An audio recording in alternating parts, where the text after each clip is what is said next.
comes down to a fight between you and me, then you are doomed to lose.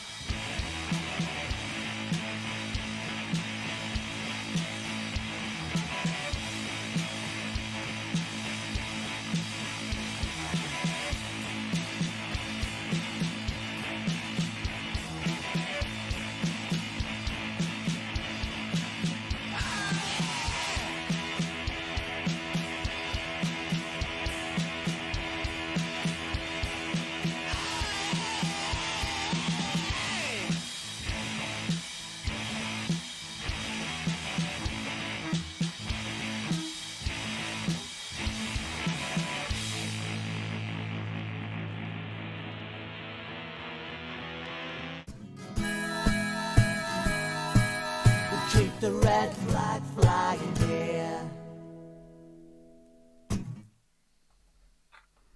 Hello and welcome to Socialist Night Live on Socialist Think Tank. Tonight we have got some extremely good guests for you. We have been delayed slightly because we were waiting for one of them to show up, which is Mohammad Asif. He hasn't showed up yet, so I'm not really sure if he's okay. Hopefully everything is absolutely fine with him and there's nothing to worry about. Mohammad has been on the show before and he's an absolute superstar. I'm sure everyone will agree. But tonight we have a special on the situation on Afghanistan. As soon as Mohammed is here, we will bring him in because it's absolutely massive that we have Afghanistani voices on the show. But for now, we do have some excellent guests. Firstly, we have Juan from the Prisma. Hi, Juan. Hi, hello. Thanks for inviting me, Paul. It's an honor. Hi. We're honoured to have you. So can you tell me a little bit about yourself? Of course, yes. I am from Spain. Originally, I came to London in 2014. And since that time, I have been writing for the Prisma newspaper. The Prisma, for all the people who doesn't know the newspaper, we are an independent media. We are multicultural, bilingual. We are formed by a group of volunteers, a huge group of people who do not take money for writing in the newspaper. So all of us, including the director, Mónica del Pilar, are volunteers, and we are basing our work in immigration, human rights, in Britain, Latin America, all over the world. We have done a really great series of articles in the last years. There was a really good one about Islamophobia in 2016. Last year has been more focused in coronavirus in countries like Cuba, Brazil, and all over the world generally. So yeah, this is my background, and apart from that, I am studying at University of London at Birkbeck College, History and Politics. So really glad to learn today in Socialist Night. Well, that sounds really, really exciting. So it's all entirely voluntary as well, what you're doing with the Prisma. Exactly. Yeah, independent media, and you're part of IMA as well, aren't you? The Independent Media Association. Just like Socialist Think Tank is, and that's why it's really nice to have these links with other people who are trying to do something positive in the media. And we will get back to how the media are portraying things at the moment, because it isn't necessarily fair. Honestly, it shocks me sometimes the things that we have to do as part of the IMA and to be regulated by Impress. And it seems that the mainstream media doesn't really seem to have to apply the same standards, which it's quite shocking at times, but we'll get back to that lately. And we also have Garrie Coleman. So hi, Garrie. Hi there. Yeah, really privileged to be asked to do this and speak on what has really been quite a trying and testing couple of weeks for me, actually. So my background is I did 24 years in the British military, all the normal tours. By the time I sort of got to the end of my time, we were getting into the so-called war on terror, by which time I'd sort of,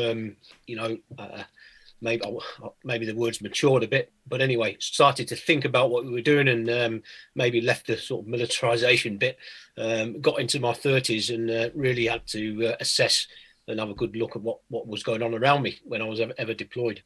So when I left the army in 2009, I then thought I could carry on sort of doing what I could to make a difference. I taught for a bit at a local college, and then decided that I could use past skills to go and work with the reconstruction effort with the British Embassy in Kabul and what was called then the British Embassy in Helmand. So I spent 6 years solid working in Afghanistan on those two projects as a facilities construction manager, works manager for the British Embassy as a subcontractor. 2 of those years were in Helmand province, based in Lashkar, and various reconstruction projects around Helmand province.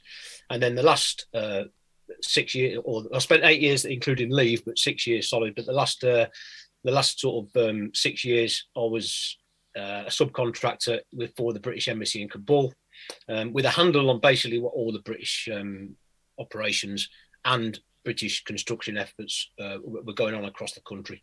So yeah, it's really good at the moment. I work for the NHS as a construction manager, and where I can, and global pandemic permitting, I do like to get out and do some foot stomping for the local Labour Party, which I'm always glad to do.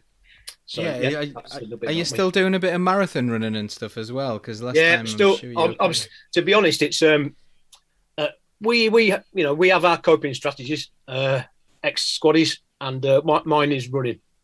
Yes, so I'll do quite a bit of running. Tinkering about with the scooter and all that kind of thing. But yeah, I'm generally loving life. But this, I've got a vested interest in wanting a Labour government, to be honest. But this particular sort of last couple of weeks or month has really sort of hit home. And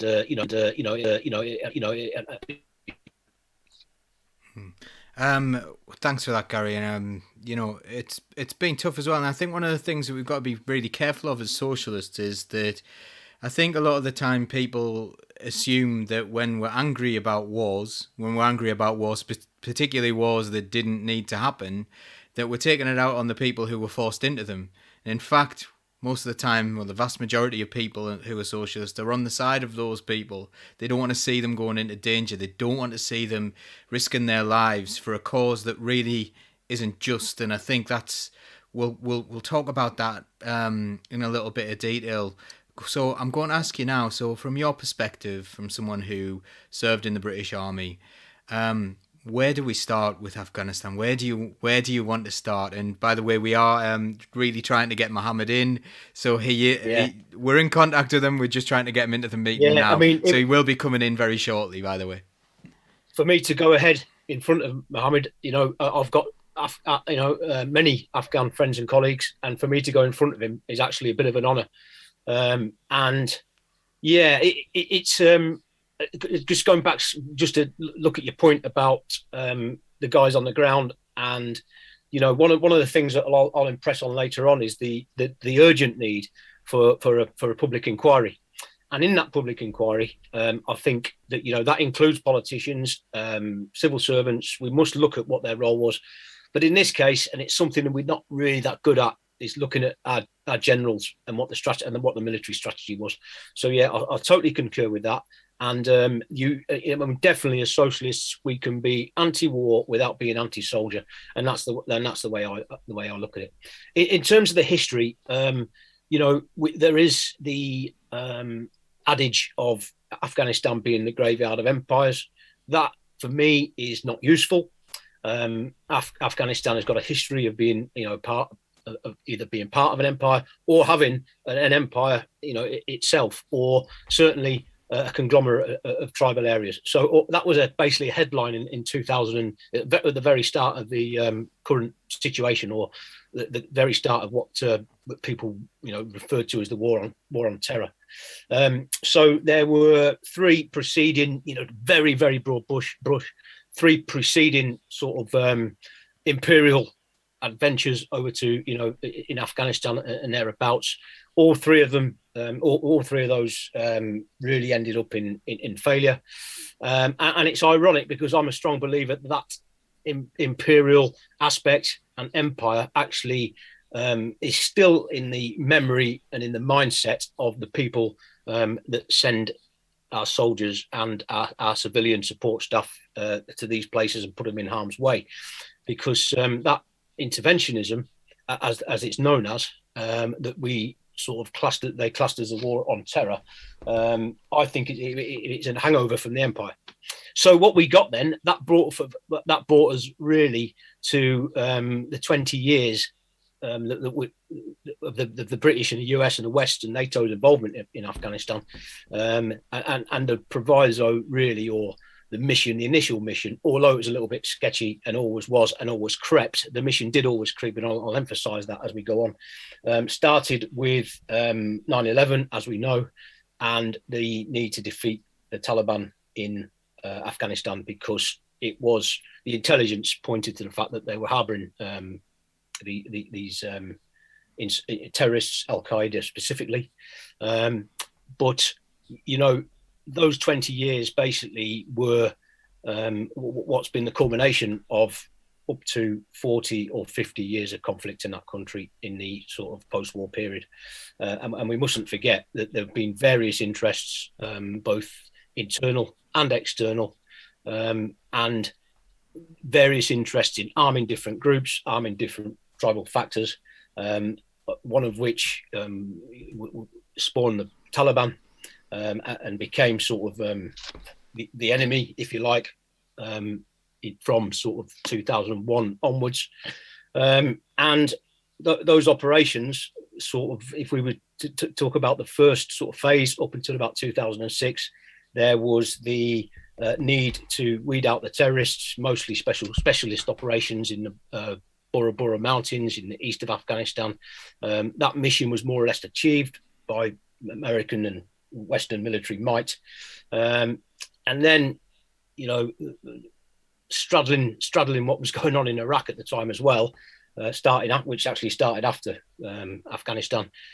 We got to sort of 3-4 years of stalemate in Iraq, and then eventual defeat. And then basically for the British and the Canadians in Kandahar, and all accounts are that there was basically a toss-up between who took what province, and the Canadians, with this sort of egotistic manner in which generals tend to sort of vie for prominence. The British ended up taking up Helmand, and the Canadians took up Kandahar, and other NATO or ISAF forces then took over reconstruction efforts in the rest of Afghanistan and around the provinces, and those were sort of upscaled from about the 2005-2006 onwards. What that mission was, I remember being on the very first briefing that my battalion got. I was fairly high up in the battalion at the time.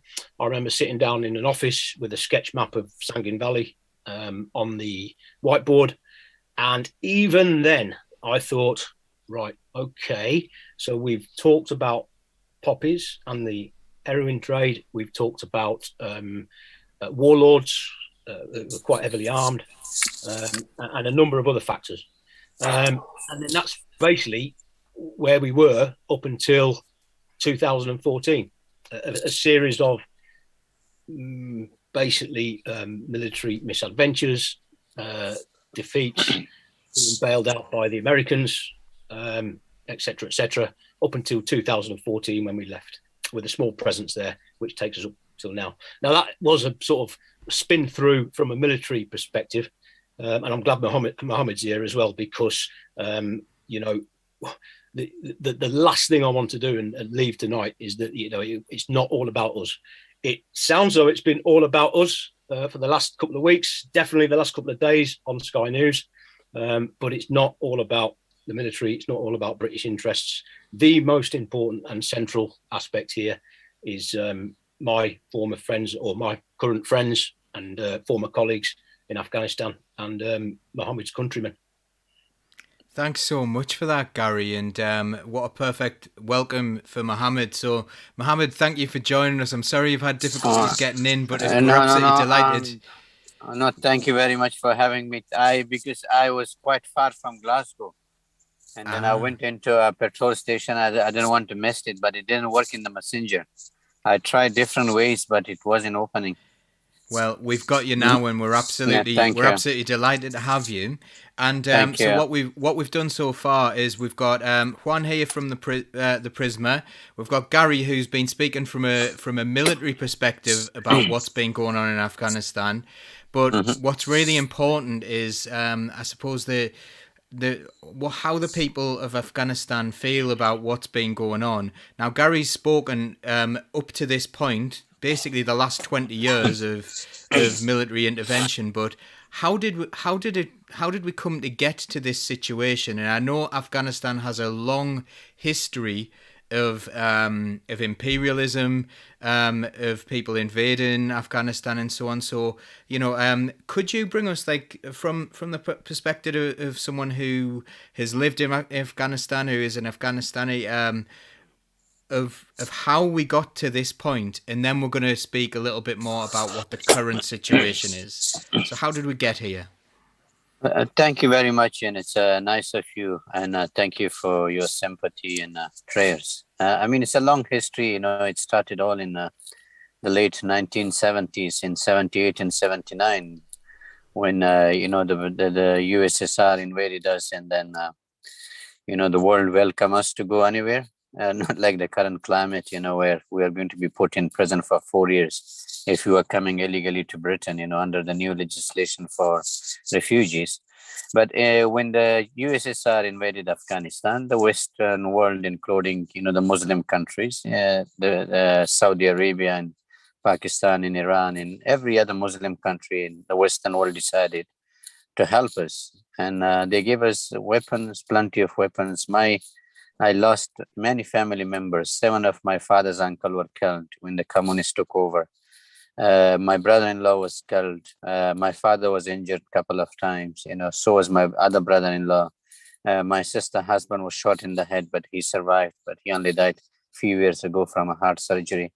So in a sense, every Afghan has suffered under the Soviet occupation. And I remember in a refugee camp it's been called now Khyber Pakhtunkhwa, the KPK province in Pakistan. We had the Reagan advisor. I think his name was Brezhnesky or something. I can't remember. Security advisor to Ronald Reagan. He came to that refugee camp and he gave a very powerful speech. And he was chanting Allah Akbar, God is great. A non-Muslim chanting Allah Akbar, in a refugee camp. And then he was taken to the border with Afghanistan. You can see the border from Torkham or the Khyber Pass. And he was telling the world called them holy warriors, the Mujahideen, when they were fighting the Cold War or the British-American War. And he was saying, that's your land, it's your Muslim land. I have the video in my house, I have a lot of collections. Say, go and reclaim it. God is with you and we're with you. And when I watch, I really laugh, a non-Muslim, chanting Allah Akbar and God is great and we're with you. And then, we migrated all over the world. And when, Britain recruited every terrorist, as they call them, and we also call them, or they call them, including bin Laden in the 80s, from Saudi Arabia and, to influence the royal family in Saudi Arabia. From Egypt, from Palestine, from Algeria, Morocco, so many other countries. Every terrorist was collected. And I saw this, another advisor to Ronald Reagan. He said, the only way to deceive Afghans, because most of them have no education, this is their words, that we have to recruit few Arabs, because then the Afghans will believe they are from the holy places. Afghan thinks that every Arab country is holy, but it's quite dirty, not the people, the leadership, obviously. And then that's how we deceive the Afghans. It's their world, their words.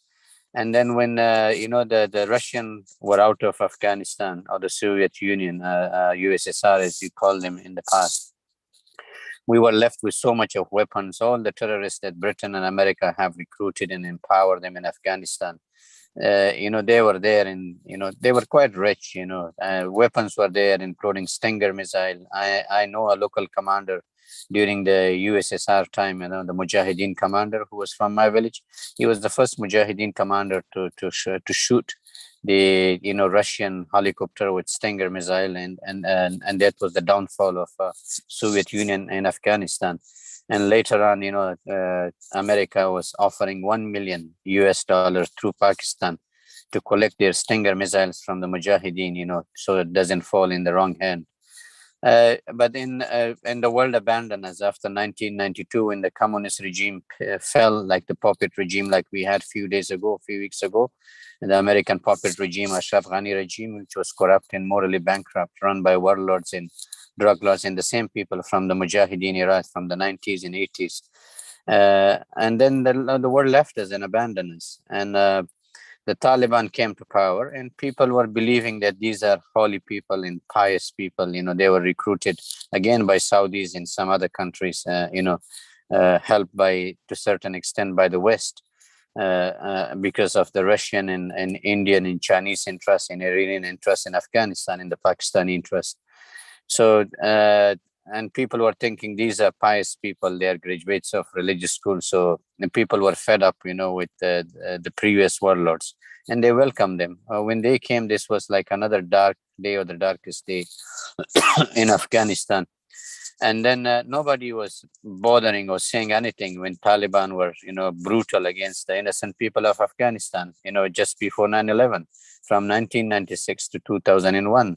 The Taliban were quite brutal. They terrorized the Afghans, they killed the Afghans, but the West and everybody was quiet, because they were only killing and torturing and terrorizing the Afghans. It was in the Western or, other countries where the Taliban were harming them until 9/11 happened. When 9/11 happened, I still remember I was working in a job center that particular day in Glasgow.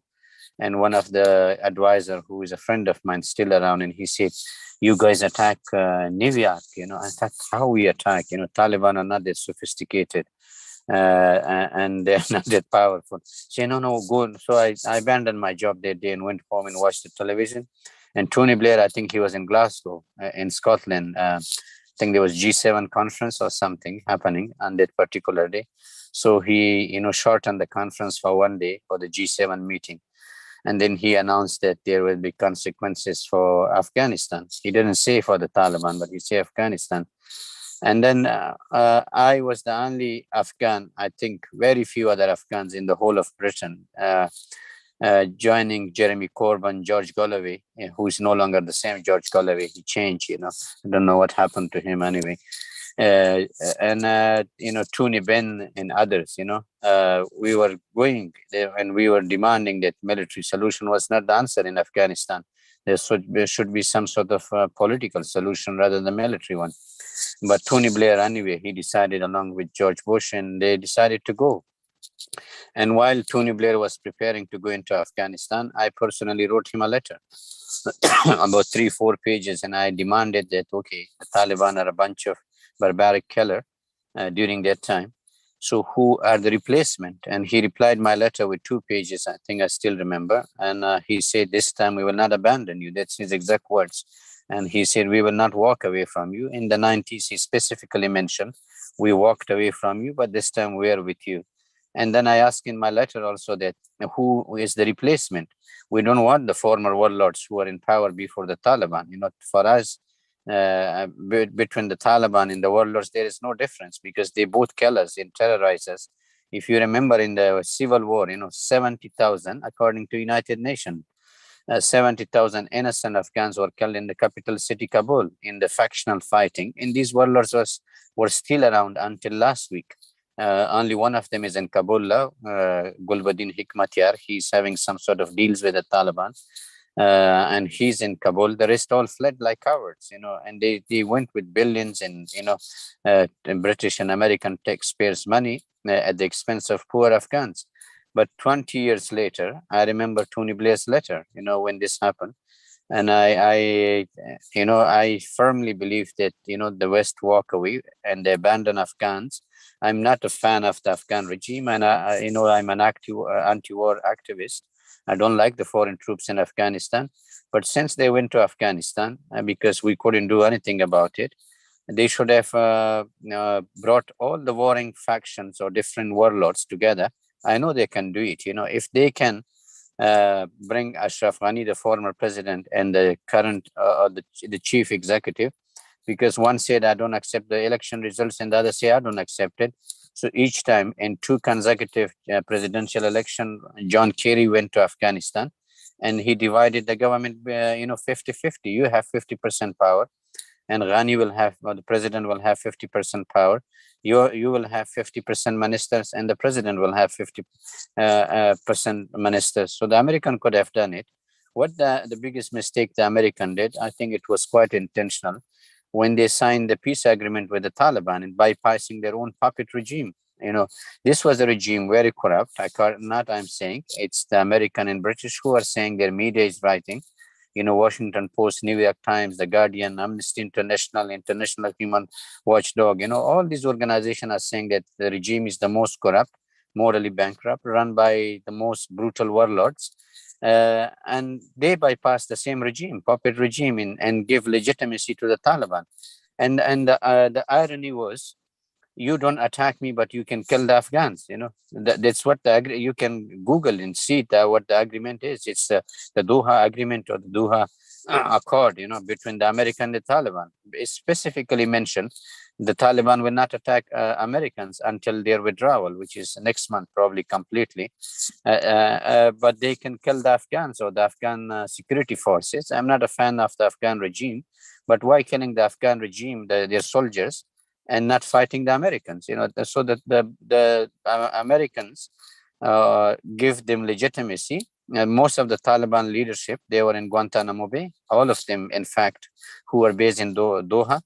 Almost every one of them was in Guantanamo Bay, except the deputy leader of Taliban, Mullah Baradar. He was in detention in Pakistan. And the rest, everyone was in Guantanamo. And they were in blacklist of the United Nations. But after the Americans signed this agreement, they were allowed to travel to China, Russia, Iran, Uzbekistan, Tajikistan, Pakistan. So they, you already have recognized, Taliban indirectly. Now you're saying we won't recognize you, until you follow the instructions, and this is, if you ask any Afghans, I swear I'm not exaggerating this, you can check my phone messages and messengers, sometime I just switch off my phone. I put it on what is that mode called? Airplane mode, because hundreds of people are calling me every day. I spoke to the Kabul mayor, who's a friend of mine. He's a very educated guy. He was, before he went to Afghanistan, joined the politics, he was a American Airlines pilot. And I spoke to him 4 days ago. I call him because he's my friend. I say, how are you feeling and how are you? He said, I'm just in a house, and tell your friends in Britain that you tied our hands and you throw us in the sea. And I spoke to the first woman mayor in Afghanistan, in Ashraf Ghani's regime. You can Google her name, a very nice woman, very clean, very committed to women's rights in Afghanistan. I spoke to her 5 days ago, I think. I said, sister, how are you? And he said, I'm in a safe house. I'm not telling you where I am, but I'm okay. Within 2 days, the Americans are going to take me out of Afghanistan. And I say, how do you feel? He say, I will only tell you when I go. But I say, no, just tell me, just in one word. He say, they just throw us, they abandon us. They means Britain and America. So this is, and if you tell the Afghans now, you go to Afghanistan, if you are from Britain or America, and you tell them we are from a democratic country and we are bringing you democracy, I swear, I'm not exaggerating, they spit on your democracy, because this is the sort of democracy you want for Afghans, but you don't want any anarchy and any mayhem in Britain. Look at the protest in London, how are they dealt with, women and others, and now you have, 20 years fighting. You remove the Taliban, but you empower the Taliban 20 years later. And what are you going to tell? Because I work with the UK security personnel. I used to teach culture in UK Defence Academy. I was very critical of the British involvement. Sometimes the British commanders on the field, they would come and tell me, are you on our side or you are on their side? I said, look, I'm telling you the reality. You are paying me for advice. This is my advice. You like it, this will benefit you. When you are in Afghanistan, what I'm telling you, it will benefit you. If you don't listen, that's fine. End of the day, I'm paid.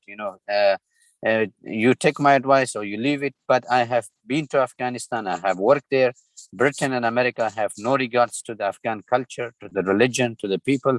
I have seen American soldiers, screaming from far away, calling, dirty words to the Afghans. and I quit my job. I say, look, I'm not doing my job because I was told to advise you. You guys are totally, acting like, worse than imperialist, and I come back home to Glasgow. But the point is that you were fighting for 20 years. What are you going to tell the British kids who were killed in Afghanistan? What is your answer to them, that why we fought against the Taliban? I have, the huge sympathy for the British kids who were sent by Tony Blair and Bush and others to Afghanistan, telling them that we are fighting terrorism. If you check the MOD history, they changed their policy in Afghanistan 11 times. You can Google it and you can check it. 11 times they have changed their policy in Afghanistan. They were there to fight the Taliban, and then terrorism, and then the drugs, and then the warlords, and I don't know how many times. 11 times they said. But what are you going to tell the kids? And the Afghan life doesn't really matter. Foreign troops. You maybe read the media report. War crimes committed by foreign troops, including Britain, America, Australia, the French, by the Taliban, the so-called, I don't know why they call it Islamic State or Daesh, and the Afghan security forces. Nearly 200,000 or more than 200,000 innocent Afghans were killed. Many were butchered, and people even didn't find their bodies with night raids when the American bombed them, or the British bombed them, or the Afghan security, or the Taliban, or the Al Qaeda, or the Islamic State. But they don't count anyway. But what are you going to tell your own kids in Britain? That why we went to Afghanistan, and how you left. This is very, very humiliating. All this 20, we are going to take 20,000 Afghans. Do you really think Afghanistan population is 20,000? It is roughly estimated 38 million Afghans are living there, roughly. It's not a true what do you call census, but anyway, they say it's 38 million. Even if it's maybe 30 million, forget about the 38. It's not a population of 20,000 Afghans you take, and then 70,000 the American and 20,000 the Canadian. How much damage you have done? How much damage you have done? Anyway, you have no reputation, because you show me one single country. I'm sorry to say this. I don't want to upset people, but this is the reality. You show me one single country that Britain and America have went in, after the Second World War, except Germany, that you have rebelled at particular country, or you have helped the people. You look at the history of the people that you have empowered in Afghanistan after 9/11. The most vicious warlords, not me who say, Amnesty International, the Guardian, the International Human Rights Watchdog, their own friends, their friends in America, in Downing Street, in Washington, in Paris. They say they are the most vicious warlords. They were in power, and they run like cowards, just like the British and American. They pack their bags 3 in the morning and abandon their bases. And now they're saying Afghans have to be blamed. How are we going to be blamed for your failure in Afghanistan? Because you are in charge in Afghanistan. I've been to Afghanistan. When you go to Kabul airport or Kandahar airport, or you go to Helmand, there are 2 sections. One is for foreigner. It's like, you're going to your office and you just swipe your card, I had that card. The Afghan government had no idea how many people came in, how many people left. I was one of those that the Afghan government had no idea. Every time I visit Afghanistan, I will go through the foreign, section of the airport. You just swipe your card and you enter. When you're leaving, you swipe your card and you leave. And the Afghan government had no clue who was coming, what was coming in, what was brought in, what was leaving. And now, you are blaming us. You had the air traffic controller in your hand until 2 months ago. The Afghans were not allowed to fly without your permission, even the commercial flights. But they handed over to the Afghans 2 days ago. That control is taken back from the Afghans, and the other question is, why 300,000 Afghan security forces, where Britain and America have spent billions on them, disintegrated within 24 hours? It took the Taliban 9 to 11 days to capture the entire country. How is that possible? Why the Afghan securities were fighting before, but now they didn't want to fight? Because this was a pre-planned strategy by Britain and America and the French and others, that they wanted to, bring, civil war and chaos into Afghanistan. And we know what the reason is. The reason is because if you remember, some time ago, a year or a year and a half ago, maybe just before the coronavirus, there was a talk of Afghanistan war being privatized, given to Blackwaters or others. So the Taliban are the equivalent of Blackwaters, who will pursue the British and American agenda in the near future, because the Chinese are there, the Russian are there, the Iranian are there, and the Indian anyway. The Indian are away because they closed their embassy and they left. And I don't know, how long the Chinese and others will be there. But the point is, how is it possible? 300,000 security forces, nobody will, fire a shot, and everyone went home.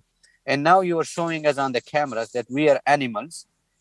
Our women and children are animals. The way they are in the airport in the hands of Taliban and American soldiers and the British.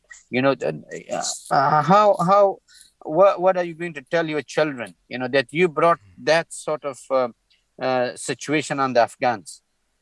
If you really wanted to bring peace to Afghanistan, I'm sure Britain and America and the rest of the world would have done it very, very easily. But they didn't want it because, like now Boris and Biden is saying we were not there for nation building. They say it on television. But you told us in 2001 clearly. Listen to George W. Bush, his speech. I copied yesterday. I saw it somewhere, but I downloaded it. In his speech, you listen what he said, and you listen to Tony Blair what he said, and then you listen to Gordon Brown and Theresa May and David Cameron and Boris, what they were saying just a few months ago. And suddenly now you are not there to do, that means you were lying before. All these years, you were lying to your citizens here. You are lying to the soldiers. You are lying to their families. And you are lying to the Afghans, And now we have this situation where everybody wants to go away. As I said, Afghanistan is not just 20,000 or 70,000. It's a population of roughly 38 million people. And you brought this condition upon us. You fail, whether you fail intentionally or unintentionally, but you brought today I had the brightest Afghans in almost the whole of Asia, cricket players. I have their voicemail with me. You can hear it if you want. They were telling me, please, for God's sake, what can we do? We want to leave. Where can we go and how can we go? And I don't know, because I'm not in a position of power. I don't have money. And, luckily one of the world #1 cricketer, he was a week before the fall of Kabul. He came to London to play for, I don't know, one of the clubs in London, this rich clubs. 100 thing, yeah. Yeah, so he's there, Rashid Khan. And, others, and, the former soldier or special forces that I knew in Afghanistan, you can listen to their messages. They say, look, this is the start. The world attention is on Taliban right now. But once this attention dies down, God knows what will happen. Yes, the Taliban, they're new. I'm not a fan of Taliban. They're brutal, barbaric killers from the past. I don't know how are they going to change. I hope they change. And I hope they practice what they say. But it's just, 1 week and we will wait and see what happens, in Afghanistan. But there's so many things. And now Priti Patel is, if you look the Boris and Priti Patel, look at the headlines. How deceiving is the headlines? It's like you're buying the Sun newspaper. I never buy anyway. The headline is very attractive and down there it's all rubbish, garbage. It says 20,000 Afghans. But when you read below, it says we are taking 5,000 this year until next year, September. They will not take this 20,000. I guarantee they will not take 20,000 after 6 months, 7 months, because I listened to the UK defense chief on Sky News 2 days ago. I don't know what his name is. Kay Burley was asking him a question, the enemy, and he jumped in. He said, excuse me, we cannot call them our enemy. You can see it, it's there on Sky News. And he stopped the lady, the presenter, say, we are not going to call them our enemy. So if they are not your enemy, why the hell were you fighting for 20 years? 500 British kids killed. According to them, they say they spent between 27 and 28 billion in Afghanistan. So why you went there and why you fought if they were not your enemy? So my appeal to the British government is, rather than they say they're working with the Taliban through a third party. Why third party? Why don't you just go and sit down with them and, make it easier, the humanitarian situation, rather than going through Qatar or Saudi Arabia or Pakistan or any other country. Why don't you go directly, negotiate with them, because you fail anyway. When you fail, hands up, first apologize for the British people that we fail.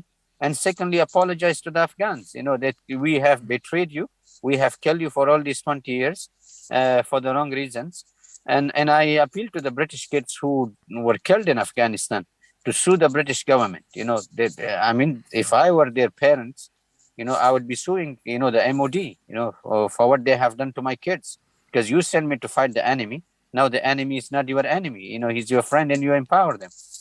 Yeah, this is really huge, and listening to all that, I'm quite shocked in many ways, and also sadly not shocked. Now, Juan, from the point of view of a journalist, that really, Mohammed's account there, which is factual and based upon his own life experiences, doesn't sound like the story we've necessarily been told in the media.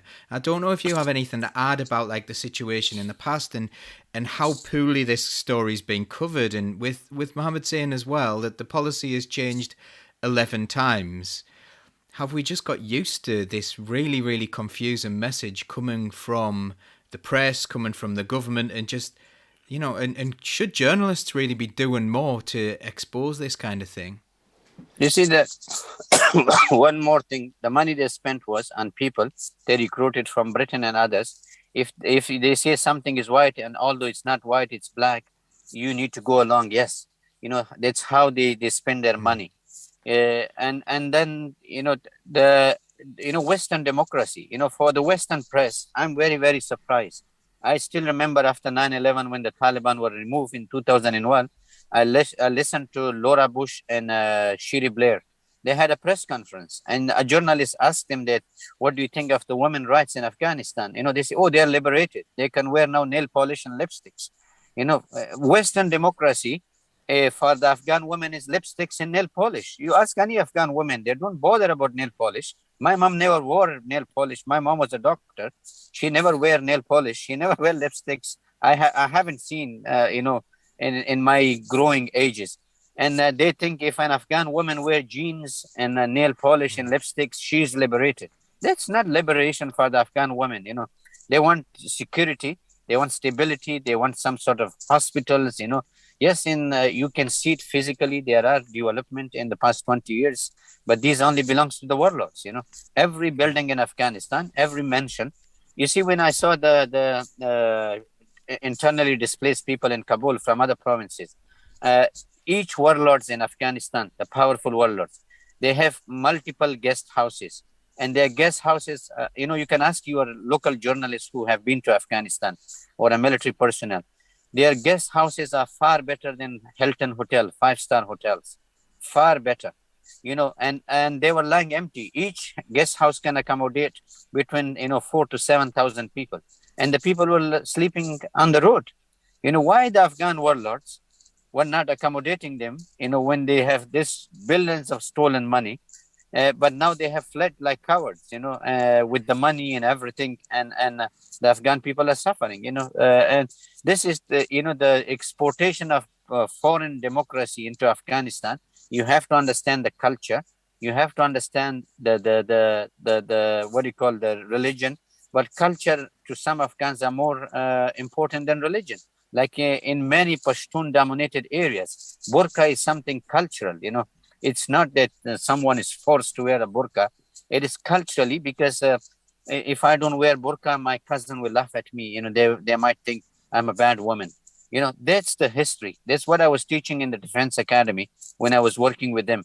In majority of Afghanistan, people who are wearing the burqa, I'm not talking about the Taliban, but prior to Taliban, people were wearing burqa, women, because they don't want to have, embarrassing situation from their relatives, that someone see you and, with your face not covered, then you feel really, I don't know how to explain, but these are cultural things. You're exporting foreign democracy. It doesn't work in Afghanistan. You ask women to, wear jeans and, lipsticks and nail polish. That's entirely different situation, different country. Yes, democracy is good, but you need to find the local solution for the local problems. It doesn't really work. It's 3,000 miles away. You export people. Most of the Afghan ministers, you can Google their names, look at their cabinet. None of them is Afghan citizen. They are just like me, British Afghan citizen or American or French Canadian. They have never lived in Afghanistan. Their only interest was to steal money, take it away. Like the Afghan National Security Advisor. His wife is American, he's British. He claimed asylum some years ago because his wife happened to be the friend of Ashraf Ghani's wife, the president wife, American wife, and he was given the job. The guy who ran Ashraf Ghani's affair, day-to-day affairs, he is a British Afghan guy. He migrated to Sweden and he got the links with Ashraf Ghani, and both of them looted Afghanistan. Other ministers, governors, I have the proof in documents that, the post of governor in Afghanistan was sold for $800,000. You want to be a governor, you pay 800,000 in the presidential palace to someone.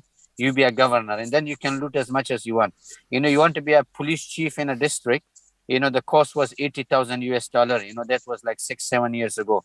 You want to be a police officer, it's like $9,000 to $10,000.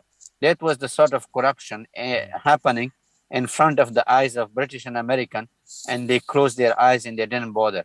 I asked one American military commander on the field in Helmand, and I say, you are here to fight the poppy cultivation, but in front of your noses, people are growing poppy. So, we cannot touch them because if we, say anything, the farmers will turn against us.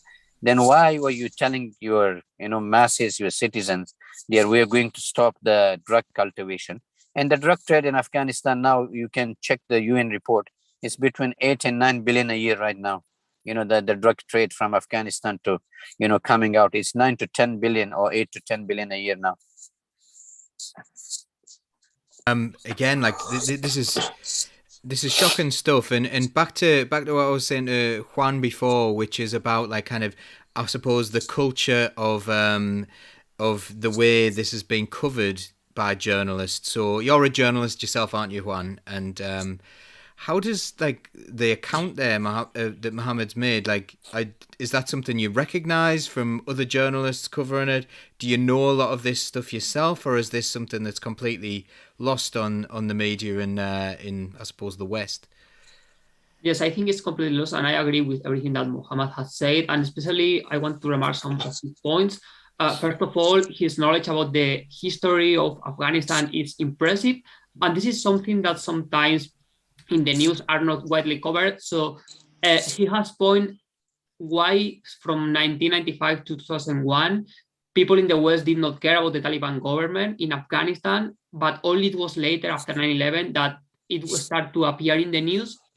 So I think he has a point to one of the main problems, and is that this aspect that do not appear in the news are not known for the Western world, and this is one of the big problems. So I think that we should have a deeper knowledge about history, and people that work in media, like journalists or even people in the public sphere, should have more awareness of what happened in Afghanistan, as Mohammad has pointed, during the Cold War, how the USA, with the back of China and Britain, was willing to support with economic means, weapons to the groups of Al-Qaeda and the other militias that were raising. I like the video that he has mentioned before about the American bureaucrat saying that Allah was his leader, that they had to create this kind of religious place. So it is important to know that, because I remember when I was 11 years old that 9/11 happened, and it was all in the media, but the journalists only cover the attacks. They were mentioning this war on terror, and we didn't know the context of that time, how the Western powers had been acting in Afghanistan, how Afghanistan became the battlefield of the Cold War between the Soviet Union and the USA.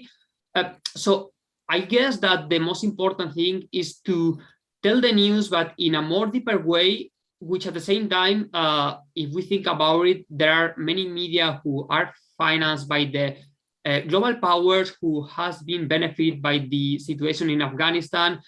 Garrie mentioned before slightly the heroin industry, and I was listening the other day to Maya Evans from Hastings. She was living in Afghanistan. How the opium industry has been flourishing in the last years since the arrival of the Western powers, and perhaps we could speak a bit about that later.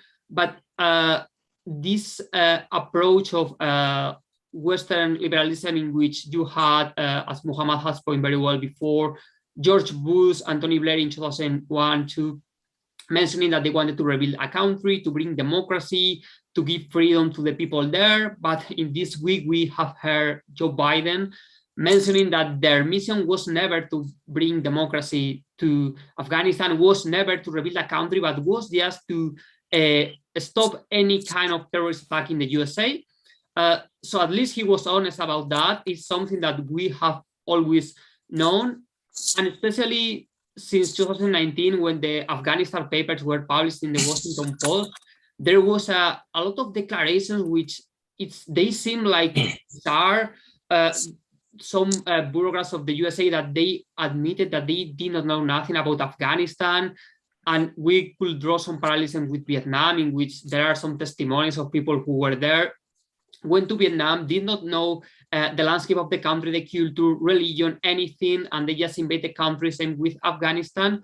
And I really like the idea of Muhammad about this idea of imposing democracy in one country, this kind of nails and polish and everything, whereas a real democracy should be done by the grassroots, by the people, giving them the means to build a new movement, make them participate in the public sphere, and not just to imposing our Western view from above to those people. So I think there are many interesting points remarked by Muhammad in this conversation.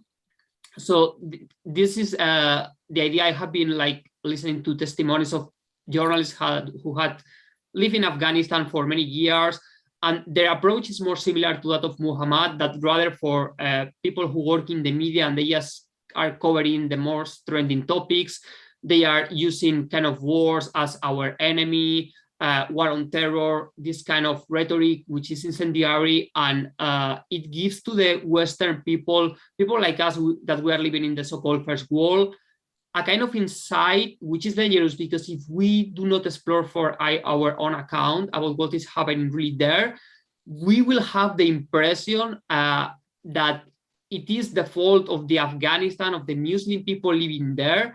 And it is a very worrying situation, because on the one hand, we have social media, Twitter, different means to kind of comprehend better than ever before what is happening in those countries, more means to education.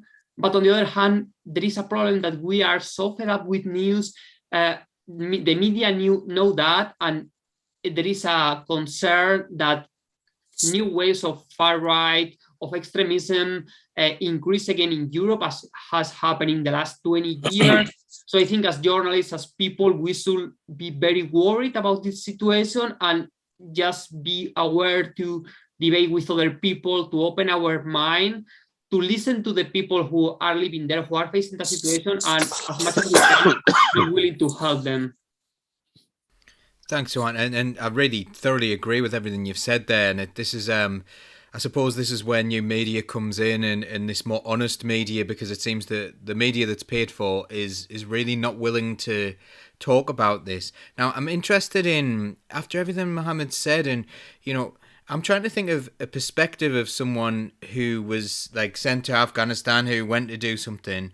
Like, when people were sent to Afghanistan for Western troops, why did they think they were there?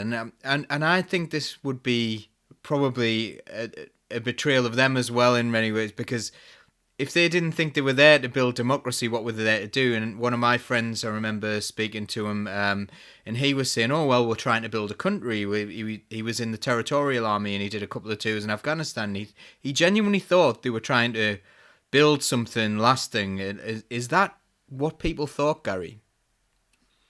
Yeah, I'll tell you where I'll tell you where the parallels are and where the sort of lines cross from what Jan was saying and Mohammed was saying, is that the information campaign or the disinformation campaign doesn't stop with the public. I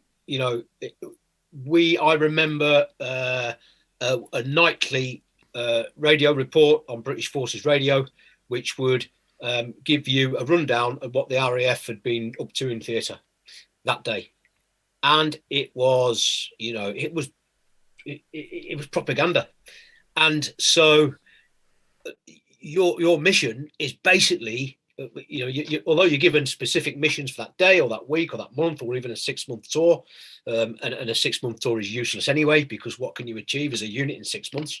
You'll be guarding Buckingham Palace 3 months before, and then going back to and go to Kenya doing something else 6 months after. So going back to the information piece, it doesn't stop. Everything is, the newspapers that are sent through are British paid for newspapers. You're not going to get the Byline Times in Afghanistan. They wouldn't have done the other week, or the Yorkshire Post or anything like that. So that information game doesn't stop. The question is bigger, Paul, in terms of intervention in itself and its links to imperialism, because as a former imperialist power or whatever, what we see is that the mission, the reason why you go, is sent somewhere, the reason why you might be expected to fight, the reason really that comes with militarization of kids, is you are in the world to do good. And there is it comes with a superiority complex, which in some cases is highly racist.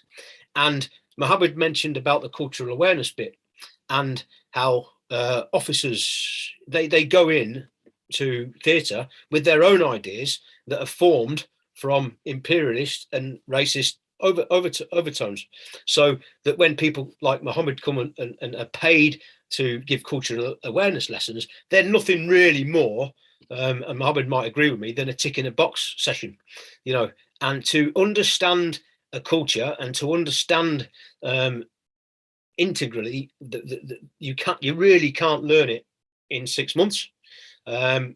There's no need to learn it in 6 months because you're there to war fight, etc. But I think there's lots of racial and imperialist overtones to the mission that you were given, that you are superior. You're going to try and form a democracy. You're trying to, for example, form a democracy. You're going to build medical centers and schools, which is really no good unless you've got a justice system and a monopoly on security at the highest level. So you think, wait a minute, and this happened to me, an example in Iraq was part of an operation where we built a playground, and it was great. At the end of those 4 or 5 hours building a playground, and we pumped lots of resources into doing it, we didn't have a monopoly on security. So we were attacked. Our partners, Iraqi partners in the police and their local army, army unit, they were attacked, and it came to nothing. So and that's the stage when you start to question the interventionism. But I think an example is the other day in Parliament where we had an MP who was saying, why don't the Afghans stay and fight themselves? What have we done with the army? Why aren't the army good enough? Is there something different about the fighting spirit of a Brit against an Afghan? And it really touched a nerve, because the guy who said it, the MP Desmond Swain, it was really underlined and confirmed that he was a massive racist, because what he was saying was that Garrie, as a white post-imperialist soldier on the ground who has been militarized with histories of where you come from and why you're so good, all right, the Afghan soldier or the Afghan citizen not defending themselves against the Taliban in Kabul, all right, you're superior to them.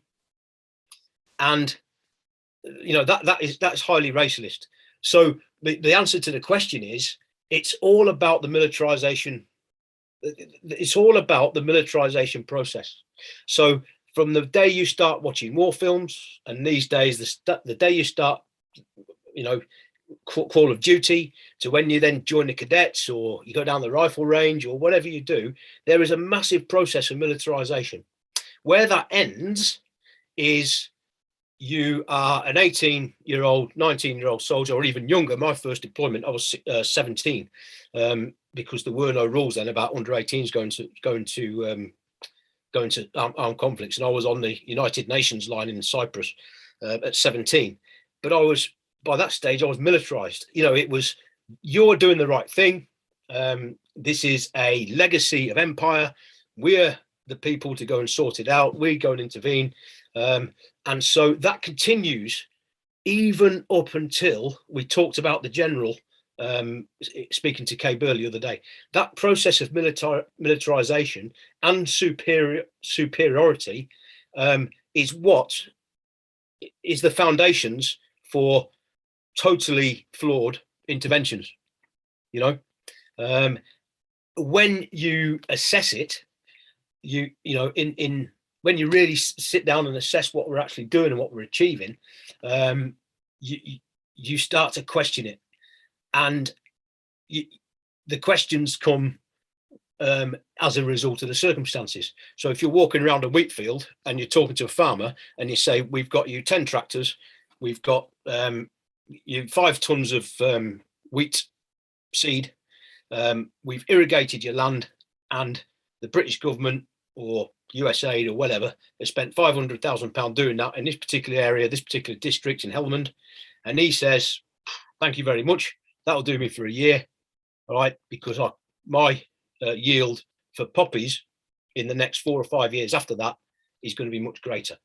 So those little indicators then tell you that actually, regardless what the papers say, I'm not really listening to the papers, regardless what my mission says. And by the way, the mission's crept in the sort of, well, what was it?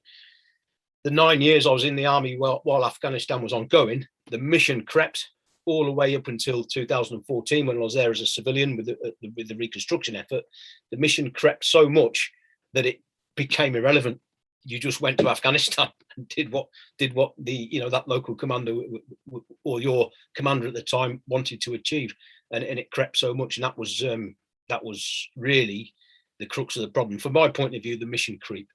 You know, and so really knowing about your mission and how much you had in mind was different from what was going on the ground. The realities of what was going on the ground were very different, both what was being portrayed in the press and what was being portrayed as the mission.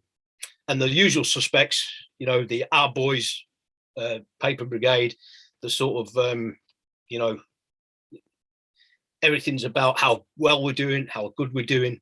And I noticed today that there's been a lot of coverage over the last few days of, there's been a lot of dewy-eyed reflection of what the British forces have sacrificed over in Afghanistan. And these are people, for all the brilliant work that they've done and the bravery that they've shown when we used to call the Taliban the enemy. Apparently we don't call them the enemy anymore. But anyway, all the bravery we showed, and the bravery our sort of comrades in the Afghan army and the Afghan police showed.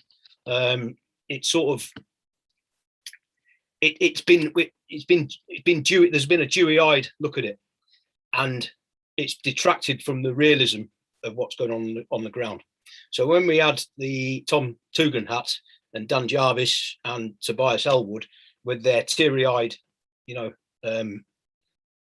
accounts of how we've let the Afghan people down, and I was in the military, it gave them sort of a bit of false authority, really, because they were going on what their mission was, what they thought their mission was. Well, actually, we were misled more or less from the off to say that the British mission and the reason why the British went to Afghanistan in 2001 was so that women could wear lipstick and jeans, and so that we could extract terrorists, etc., was a good smokescreen. Really, it was about the relationship between the Blair administration and the Bush administration, and the same as Iraq.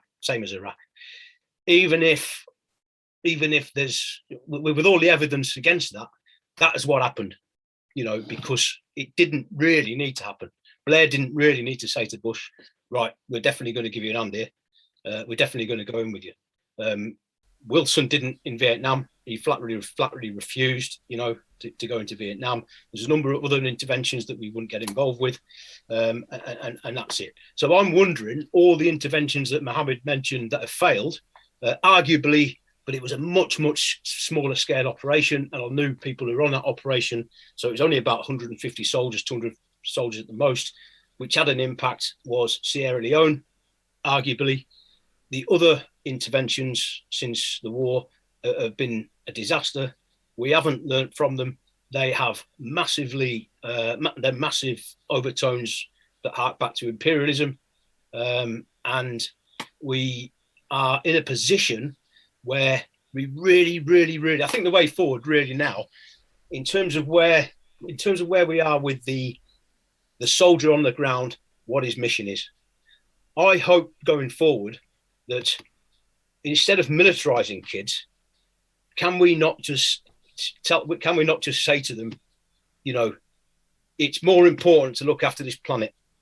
Because when my granddad was being militarized to fight in the Second World War, it was more important for his grandson to be militarized to look after the planet. Now, the Cold War and all the bits and pieces going on around the world.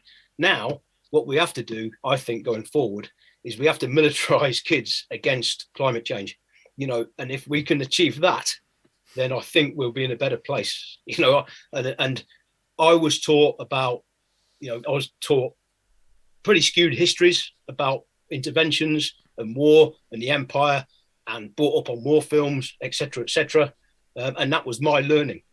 It wasn't until my kids were in secondary school, really, and definitely I've got a grandkid now, they're learning about climate change and the way the planet's going. And I really hope that that is the way forward for kids to be militarized. Get militant against the climate. If we'd have spent all that money, 2.4 trillion or whatever it was, on climate infrastructure, climate change infrastructure, we'd be in a much better place now. So the difference between the strategy, the strategists, the generals, all the way really down to the most senior general on the ground, which is the task force helmand commander in effect, and his country level general in Kabul, would probably the end of the line before everybody else under them. The mission was pretty much based on, the difference between the reality on the ground and the reality on what's going on in the press, and that filters down. We buy the Sun in the FE shop in Lashkar camp. We buy the Daily Mail in the. I actually sort of was in Cyprus and I used to get the Guardian and in the mess, in where I live, because I thought, listen, that's not a perspective that we're sending our guys and they're coming back with injuries, and in that perspective on the ground, because what's going on the ground is actually a lot of banging the head against the wall, for the reasons that Mohammed very, very clearly and succinctly sort of brought up. So from a military perspective, that's where we are. I just wanted to bring up one basic overall point from my perspective on interventionism. It must be from the bottom up. It's no good propping up a government from the top. It has to be from the bottom up. It has to be on the ground up. There has to be a monopoly on security and to enforce that security, and there has to be the justice to sustain that. The medical centres, the schools, the hospitals, etc., they come after that. In Helmand especially, and the reconstruction efforts after that, it was done completely the other way around. It was, let's build a school, let's staff the school, let's pay the teachers, and then what happens is the money for the teachers and the schools is siphoned off. And I saw it. I saw it with my own eyes. Wads of money being paid, British money, your taxes being paid brought to a location to pay female school teachers, and the local officials and warlords taking that money, and that is not bottom up. That's not bottom up, and the two things that I've mentioned there about the poppy fields and about the school teachers being paid, they're the two things that make you question the mission and make you think that the reason why we're here isn't actually the reality of what's going on the ground. I think that the saddest thing for veterans and serving soldiers as well, because don't forget there are a lot of serving soldiers who are still in the army that were in Helmand over the last sort of 10, 15 years or so. I think the hardest thing to get their heads round is to know that actually it was going pretty wrong 2008, 2009, 2010, leave there in 2014 and see what's happened today. Actually, that they've sort of looked at that and they foresaw it back then. And incidentally, it has effect, it does affect people, and calls to the various veterans support lines and helplines and their equivalent, and the veterans charities equivalent to the Samaritans, have doubled in the last week. So there's the difference. And I know that answers the question about the mission on the ground for the average squaddy and what is being said in the papers and how the government use those papers to tell the average Joe civilian what's going on. They usually are a lot different. That is an absolutely amazing story that you've just told there. I think we might have just lost Mohammed there. I'm just checking to see if we can sort that out, because I was going to go into that. There was an absolutely amazing perspective and not surprising in lots of ways, and then at the same time completely shocking, when you hear about that. And I suppose I just want to answer a couple of questions because we've only got like 10 minutes to go before we're going to leave this. So last couple of questions, and I did want to hear from Mohammed on this, so I'm not sure if he's had to leave or if he'll be coming back. But we had one from Kane and Harrison saying, for the hosts and guests, can you debate if Boris and Biden are to blame? And if so, why or why not? And also Laura mentioned earlier on, like, how can we help? And I guess that filters right into what Garrie was saying about being from the ground up. And I think that, did anyone ever ask what the people of Afghanistan wanted? Did anyone do this? Did this come from a place where let's go and help? Or this appears to me to have come from a completely different place than how can we help? Juan, I'll bring you in here.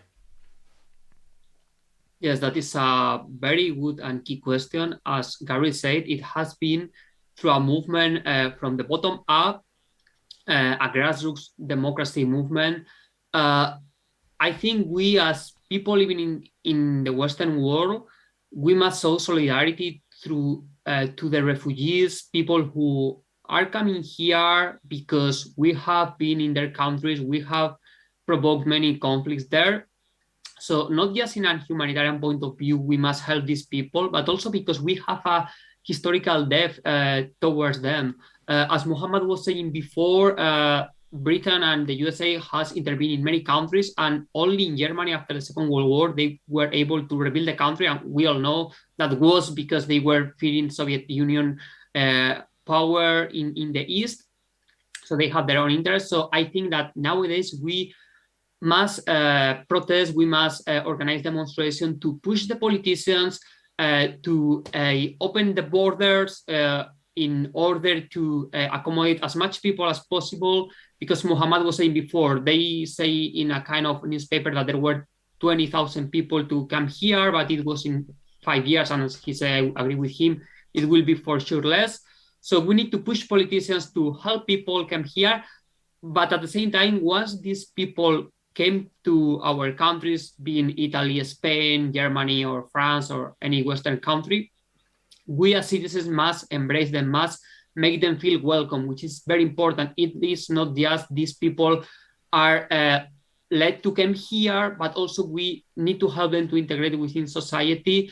And this is a role that we as citizens must do. We can share through social media our views. We have to try to engage with them in order to, as Garrie said, create a movement from the bottom up and make them feel safe here. Because I know that their journey doesn't end only when they reach, let's say, the United Kingdom. Because if they arrive here, but they are being blamed, they are being victimized, we see a new wave of Islamophobia, it is not going to help them. And at the same time, we need to be aware that doing to this movement, the far-right politicians surely will use their rhetoric in order to gain votes. So we must be aware, we need to help these people, keep informed, and make people participate in the decisions. So I think this is our role as citizens. For me, democracy, it is not just about voting every 4 years and choosing your leaders. We as people have some responsibilities, and in that particular moment, our main labor, I think, is to embrace these newcomers. All of us, we have been refugees before in our generation. As a Spaniard, after the Spanish Civil War, there were many refugees going to other countries. We were welcome, especially in Mexico, in the Soviet Union, in Argentina, in Britain, in many countries. So this is something that now that we are living in the first world, we have more possibilities. We need to listen to those people, help them understand their perspective, their cultures, and help them to feel accommodated in these areas. Thanks, Juan. And Garrie, I suppose like the main thing really to answer there is like, specifically Biden and Boris Johnson. Like Britain have led on this. Is this their mess? Did they make this? Because you could argue that it was Blair under New Labour that went in there, and it was Bush, and they're from opposite parties and so on. Like, what responsibility do those people have? And you mentioned as well the parliamentary debate, and what was so disappointing about that, I guess, as well. Yeah, so the parliamentary debate was disappointing because it was a dewy-eyed veterans loving, too much of it. And I really, really don't want to dispel or do down the contribution that that the people made there, and no one can sort of tell me, I've lost friends there, so no one can tell me that wasn't needed at the time. Dan Jarvis was more pragmatic when he spoke, and that's what I wanted to see. And there should have been two main focus. First one is on how are we going to accommodate refugees, and how are we going to accommodate people who've worked out there, put a stake in there, including the armed forces. And my conclusion to that is the only thing we can do as a group here is we don't have special arrangements for veterans, for refugees. What we have is a society based on collaboration and socialism that is fit to accommodate those groups. At the moment, we haven't. So in terms of what Juan says about consolidating the effort to ensure that we go forward in a pragmatic, collaborative way, we really need to push for that, for those circumstances. At the moment, we are not set up for the welfare of veterans, for the welfare of for refugees, and the conditions and the housing of both groups of people. and that's largely due to 10 years of austerity, but it's also due to the government's sort of hostile environment, racist attitude to migration as a whole. In terms of the blame, it's a string of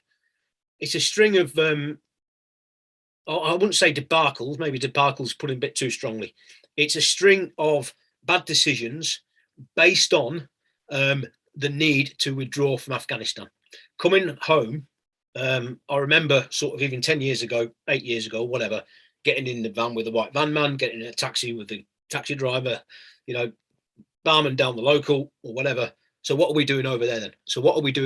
That question was being asked, and there was a need to end that conflict, to stop the coffins going through Wharton Bassett.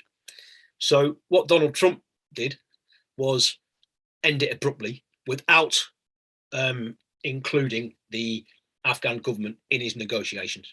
So there is the flaw. That doesn't leave Biden and Johnson blameless. I think they've been ill-advised. I think that we've got a problem in the UK in our government is inept and is lazy and is unfit for purpose for anything.